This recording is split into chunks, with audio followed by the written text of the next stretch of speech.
बिस्मिल्लाहिर्रहमानिर्रहीम। मोहतरम नाज़रीन, सज्जिदुना अबू हाज़िम अलैहि रहमतुल्लाह दाइम फरमाते हैं कि मुझे किसी शख्स ने एक इबरतनाक वाक़या कुछ यूँ सुनाया। एक मरतबा जंगल बैबान में मुझे रात हो गई। हर तरफ सन्नाटा तारी था। दूर दूर तक आबादी नामो निशान न था। कुछ दूर दो झोपड़ियाँ नज़र आई। मैंने वहाँ पहुँचकर बुलंद आवाज़ से सलाम किया। झोपड़ी से एक नौजवान औरत और एक बुढ़िया बाहर आई। मैंने कहा कि मैं मुसाफिर हूँ, क्या रात खाने को कुछ मिल सकता है? नौजवान औरत ने कहा कि अल्लाह अज़्ज़ व जल की कसम, इस वीरान जंगल में हमारे पास ऐसी कोई चीज़ नहीं जिससे ज़ियाफ़त की जा सके, और ना ही हमारे पास कोई हलाल जानवर है जिसे ज़िबाह करके तुम्हारी मेहमानी की जा सके। मैंने कहा कि फिर तुम दोनों इस वीरान जंगल में किस तरह गुज़र बसर करती हो? उसने कहा कि अल्लाह अज़्ज़ व जल की आता, उसके नेक बंदों और मुसाफिरों के सहारे हमारी ज़िंदगी के दिन गुजर रहे हैं। यह सुनकर मैं वहाँ से कुछ दूर एक जगह ठहर गया।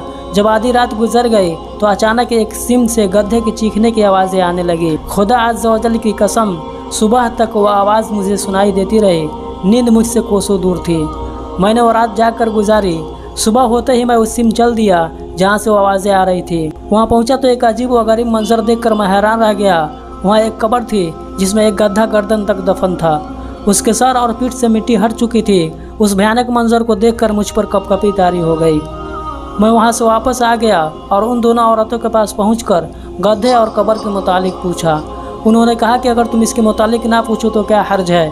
मैंने कहा कि मैं इस भयानक मंजर के मुतालिक ज़रूर दरियाफ़त करूँगा, बराए कर मुझे सूरत हाल से आगाह करो। औरत ने कहा कि अच्छा, अगर तुम सुनना ही चाहते हो तो सुनो। खुदा अज़्ज़ व जल की कसम, वो गधा जो तुमने कब्र में दफन देखा वो मेरा शौहर और इस बुढ़िया का बेटा था। कसम है उस ज़ात की जिसने गुज़िश्ता रात तुम्हें यह मंजर दिखाया।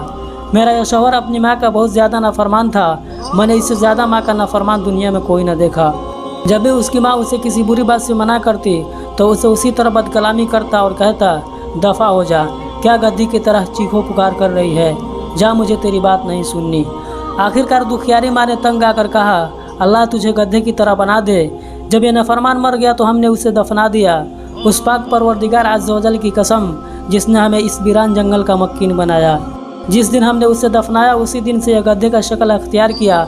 माँ का नाफरमान है और अपनी माँ को गद्दी कहने वाला अब रोज़ाना अपनी कब्र में गधे की तरह चीखता है और हर रात उसकी कब्र से आवाज़ें सुनाई देती है। अल्लाह अज़्ज़ व जल हम सब को वालिदैन की नाफरमानी से महफूज रखे। मीठे मीठे इस्लामी भाइयों, कितना बदनसीब है वह शख्स जो अपनी माँ को बुरा भला कहे, और वह भी उस बात पर कि उसे बुरा काम से क्यों मना किया जा रहा है। ऐसे नाफरमानों का अंजाम भी फिर ऐसा भयानक होता है कि ज़माने के लिए इबरत का अलामत बन जाता है। मोहतरम नाज़रीन, मैं उम्मीद करता हूँ कि आप लोग को वीडियो पसंद आई होगी। वीडियो पसंद आने की सूरत में वीडियो का लाइक और चैनल को सब्सक्राइब ज़रूर कीजिएगा। यहीं पर मेरा वीडियो का इख्तिताम होता है। फिर मिलते हैं हम किसी और वीडियो के साथ। तब तक के लिए अल्लाह हाफिज़।